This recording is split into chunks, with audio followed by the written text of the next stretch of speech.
Alright guys, so this is kind of where we left off on template. I'm gonna go through these first lines again just in case people were absent. That way they have it as a reference. So again, if you haven't started the template one, open up your blank drawing and then you'll do save as and change the file name to template. Anytime you do save as, it'll make a new copy. Alright, I'm going to start drawing with the object layer. I'm going to click somewhere to start.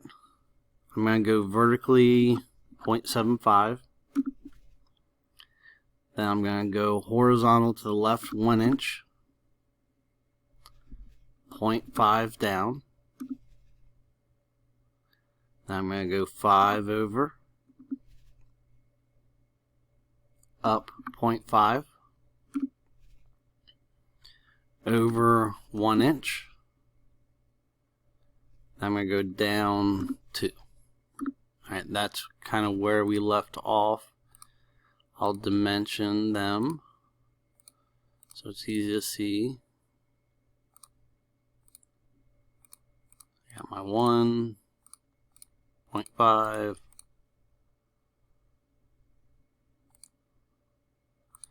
my 5, my 1, 2, and this is 0.5, same as the other side. Alright. Now, the two lines that come down down here.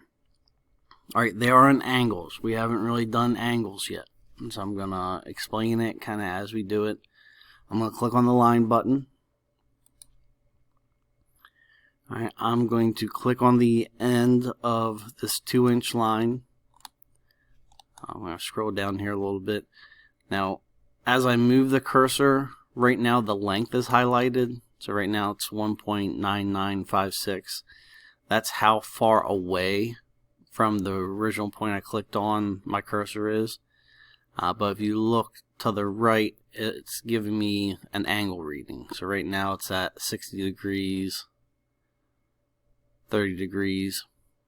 So if you think of a circle as being a full 360 degrees, alright, CAD always measures straight to the right at 0 degrees.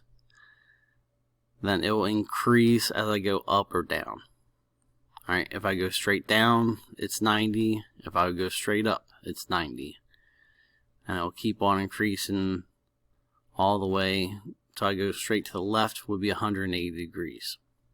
So on the drawing it tells me this line is going to be angled in at 30 degrees. So if straight down is 90, 30 degrees in from 90 would be 60. So I'm going to make the line longer than what I need. Alright, I'm going to hit the tab button.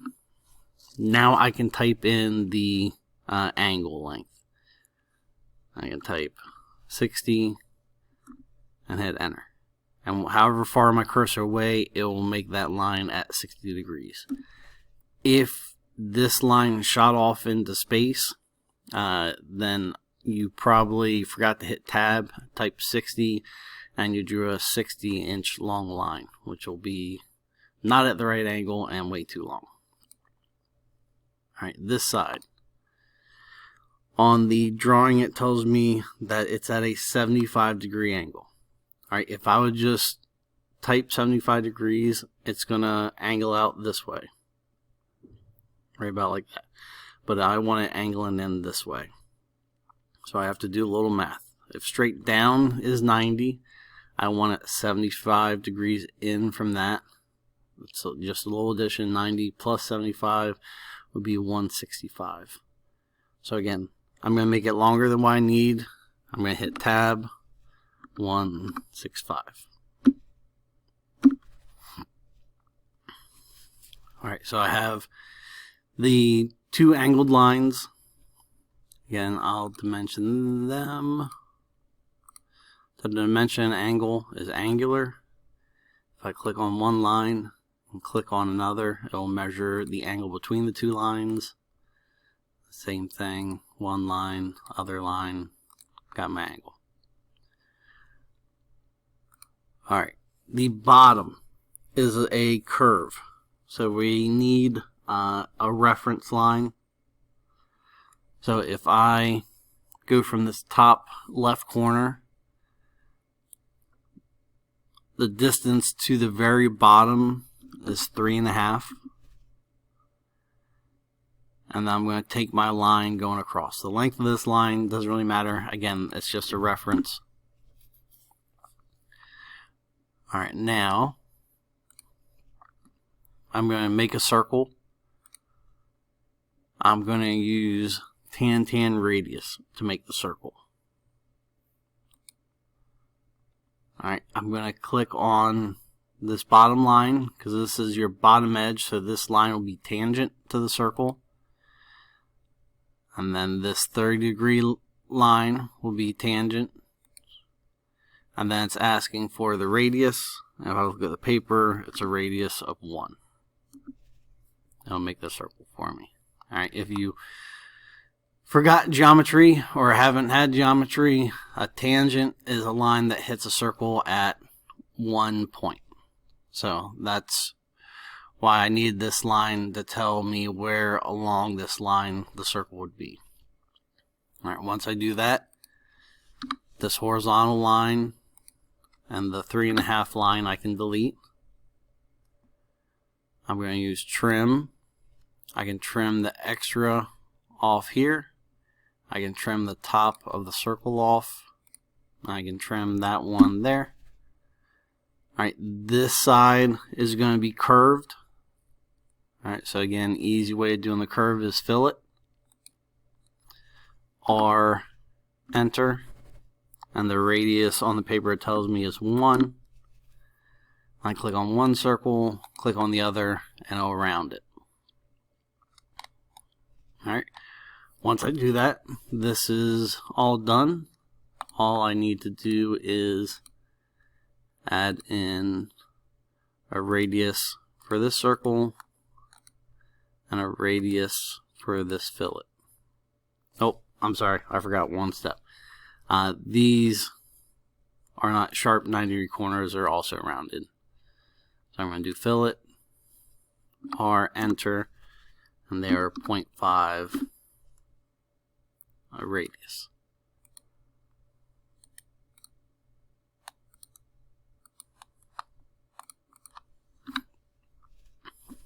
Alright, then if you didn't do your dimensions yet, you can take this time to do the dimensions. You'll do a regular save.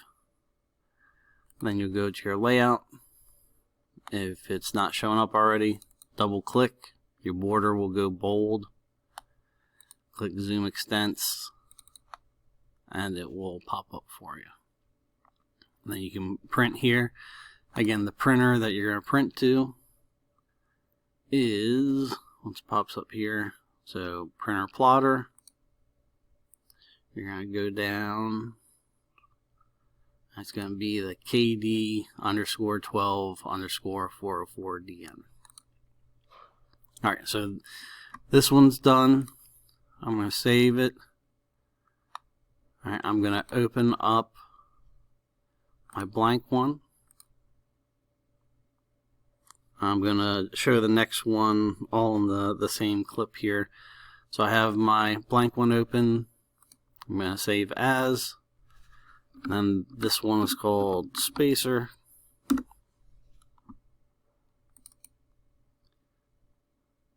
Double click, update my title.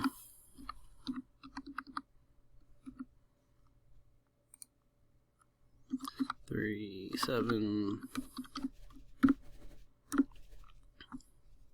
Alright, once I have my title updated, you can see it has it saved under the new name. I'm going to click model. Alright, this one I'm going to start with center lines.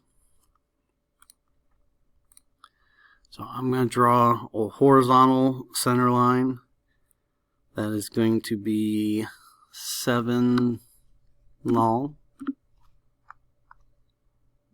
Make mine bold. And then it doesn't have to be attached. I'm going to draw a vertical center line 3 tall. Alright, I'm going to click on one of the 2 lines. It doesn't matter which one really. Alright, if I click on these blue handles on the outside, I'm going to end up stretching or change the angle of the line. If I click on the middle handle, I'm going to grab the line and it'll stay the same size, angle, everything. So I'm going to click on the middle handle. I'm going to come over here and stick it on the midpoint. If midpoint isn't showing up for you, go down here, click on this down arrow, make sure you have a check mark beside midpoint, and make sure that this button is blue. If it's gray, all your object snaps will be turned off. So make sure it's blue.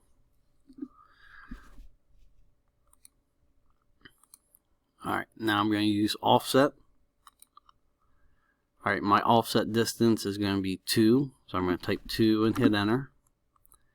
I'm going to click on the line that I put in the middle. I'm going to click to the left. I'm going to click on the line in the middle and click to the right. Hit enter to stop the command. Now I'm going to switch to the object layer. I'm going to do center diameter for my circles. I'm going to click on this left one. The big outside circle is 3. Alright, it should line up with the outside ends of the center lines. The inside circle is 2. And that's going to be the same thing over here.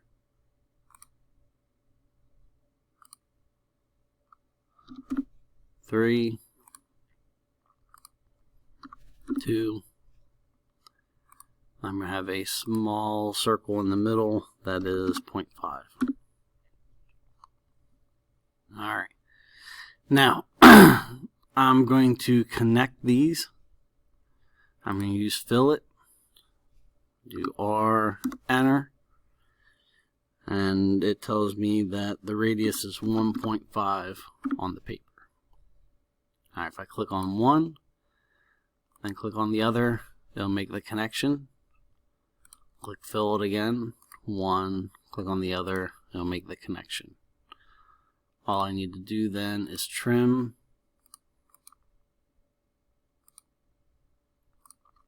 the circle inside of those curves. Again, for trim, I'm just clicking on the trim button and clicking on the parts I want to delete. Alright, super quick and easy. This one's all done. All I have to do is throw on my dimensions.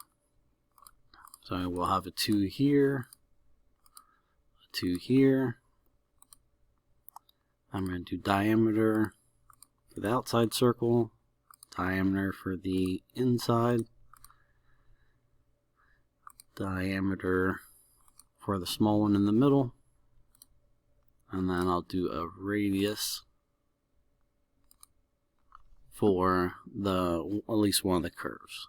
Alright, kind of the rule of thumb is if it's a full circle or a majority of a circle, label it in diameter. If it's a part of a circle or a curve, label it in radius. The main difference is diameter measures all the way across one side to the other. Radius measures from the center point to one edge. But either one will really work. That's just kind of the rule of thumb here. And then same thing, I'm going to do a regular save. So my completed drawing is saved. I'm going to go to my layout 1, double click, zoom extents, and then print. If this pops up, just hit continue to plot a single sheet. And then go down to KD_12_404DN. Hit OK. Now print out, put it in your folder. And then let me do the last one. I'm going to open my blank one again.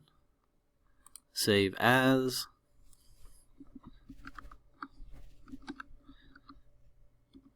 Alright, last one is called Special Wrench.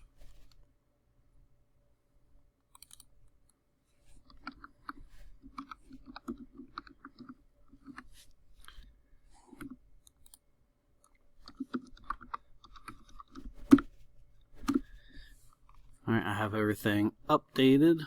I'll go to my model. Same thing, I'm going to start with center lines. Alright, the horizontal center line I'm going to make is going to be 6. Let me zoom in so it's a little bit bigger. I'm going to make a vertical center line 4.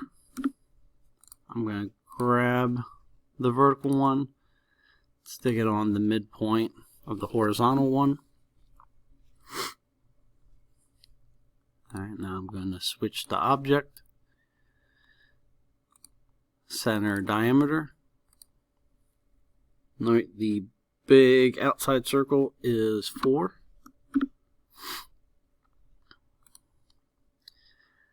And then from the ends of these center lines, I'm going to go up 1 inch, connect over, back to the same point. I'm going to go down 1 inch, connect over. The other side is going to be the same. Up 1, connect over, down 1, connect over. And then I'm going to trim the circle inside of those shapes.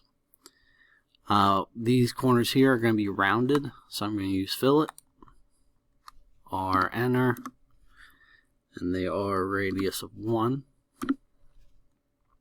One line than the other. I can just hit enter to start the same command again. The radius is already set, so all I have to do is click on the lines. Alright, in the middle there is a hexagon that we're going to add in. So instead of drawing it from scratch, there's a way easier way of doing it. This top right corner button, alright, is rectangle. If I click on the down arrow, it's polygon. Alright, polygon is a multi-sided shape with equilateral sides and angles. So I'm going to click polygon. Alright, it's asking for the number of sides. It's a hexagon, so I'm going to type 6 and hit enter. Then it's asking for the center. So I'm going to click where the center lines meet up. Alright, it's asking then, is it inscribed or circumscribed? Alright, since it's measuring flat to flat, it's going to be circumscribed about a circle. And then it's asking for the radius. Alright, if all the way from one side to the other is 2.5, half of that would be the radius, so it's going to be 1.25. Alright, if you look at the paper, alright, I want this point facing up, so I need to rotate it. So I'm going to click rotate. I'm going to click on the hexagon. I'm going to hit enter. And then for the base point, I'm going to pick the middle of everything. Then I can either just come up here and click, or I could type in 90 degrees and it'll do the same thing. Once I do that, then this one's all done. All I have to do is add in my dimensions. I'm going to do my linear or my width. So I got 3 and 3. My height, 2, 1. Radius for that rounded edge or that fillet. I'll throw a diameter in for the big circle, and then linear, I'm just going to go one side to the other, and that should give me the 2.5. Once you have your dimensions in, this one's all done. Click over, double click, zoom extents, and then always save it just in case the paper gets lost or something. Then you can just print it out and you don't have to do it from scratch. Print, continue, and you're going to go down to KD_12_44DN, hit OK, and it will pop out for you. And again, that was 3 drawings. If you need to come back and fix stuff, or if you run into any problems, and if I'm not here, whoever's covering can try and help you, but if you can't solve it, just move on to the next drawing, and the next day I'm in, I can come back and kind of help you with whatever part you're stuck at.